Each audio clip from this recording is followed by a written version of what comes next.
Hi all ಎಲ್ಲರೂ ಹೆಂಗದಿರಿ ಎಲ್ಲರೂ ಆರಾಮದಿರಿ ಅಂತ ಅನ್ಕೊತೀನಿ. ನಾನು ಆರಾಮಿದ್ದೀನಿ. Welcome back to my channel. ಎಲ್ಲರೂ ಸಬ್ಸ್ಕ್ರೈಬ್ ಮಾಡ್ಕೊಂಡು ವಿಡಿಯೋ ನೋಡಿ. ಇವತ್ತು ಹನುಮ ಜಯಂತಿ ವ್ಲಾಗ್ ಹಾಕ್ತಾಯಿದ್ದೀನಿ. ಇವತ್ತು ಸ್ವಲ್ಪ ಲೇಟಾಗಿಯೇ ಎದ್ಬಿಟ್ಟೆ.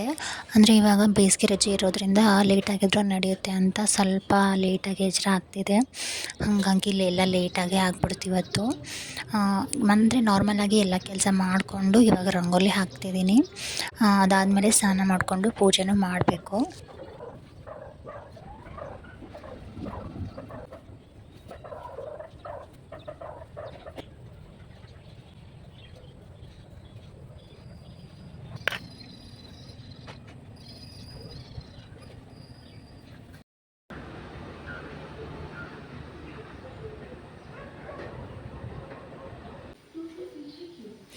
ಇವಾಗ ಪೂಜೆ ಮಾಡ್ಕೊತಿದ್ದೀನಿ.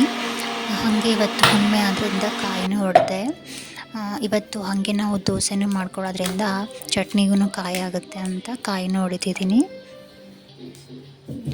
ಮತ್ತು ಸ್ವೀಟು ನಮ್ಮ ಅತ್ತೆನೇ ಮಾಡಿದರು, ಶಾವಿಗೆ ಪಾಯಸ ಮಾಡಿದರು. ಹಾಗಾಗಿ ನಾನು ಮಾಡಲಿಲ್ಲ, ಅವರೇ ಮಾಡಿದ್ರಲ್ಲ, ಹಾಗಾಗಿ ಅದನ್ನ ವಿಡಿಯೋ ಏನು ಮಾಡ್ಕೊಂಡಿರಲಿಲ್ಲ. ನಾನು ಸ್ವಲ್ಪ ಲೇಟಾಗೂ ಎದ್ಬಿಟ್ಟಿದ್ನಲ್ಲ, ಅವ್ರು ಮೊದಲೇ ಮಾಡಿಟ್ಬಿಟ್ಟಿದ್ರು. ನಾನು ನಂತರ ಇದನ್ನೆಲ್ಲ ಮಾಡಿಕೊಂಡೆ.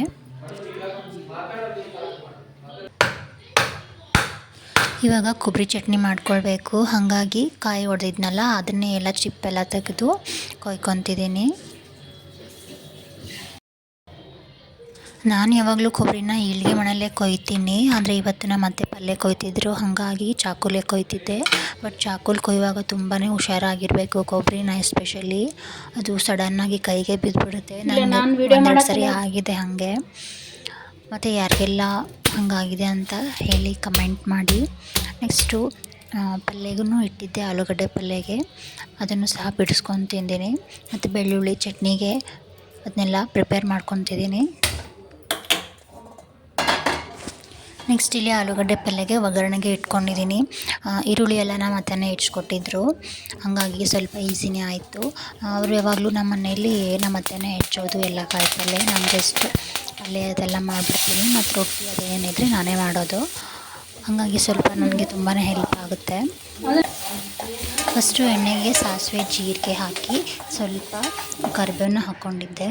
ಅದಾದ ನಂತರ ಉದ್ದುದಾಗಿ ಹೆಚ್ಚಿರೋ ಈರುಳ್ಳಿನ ಹಾಕ್ಕೊಂಡು ಸ್ವಲ್ಪ ಫ್ರೈ ಮಾಡಿಕೊಂಡು ನಂತರ ಆಲೂಗಡ್ಡೆನ ಸೇರಿಸ್ಕೊಂಡು ಮೇಲೆ ಸ್ವಲ್ಪ ಉಪ್ಪು ಹಾಕ್ಕೊಂಡಿದ್ದೀನಿ. ಅದಾದಮೇಲೆ ಸ್ವಲ್ಪ ಬೇಕು ಅಂತಂದರೆ ನಾವು ನಿಂಬೆಹಣ್ಣು ಸಹ ಹಿಂಡ್ಕೋಬೋದು. ಪಲ್ಯ ರೆಡಿ ಆಯಿತು, ಆ ಕಡೆ ಚಟ್ನಿ ರೆಡಿಯಾಗಿತ್ತು. ಇವಾಗ ಏನಿಲ್ಲ, ಜಸ್ಟ್ ದೋಸೆ ಹಾಕೋದೊಂದೇ ಬಾಕಿ.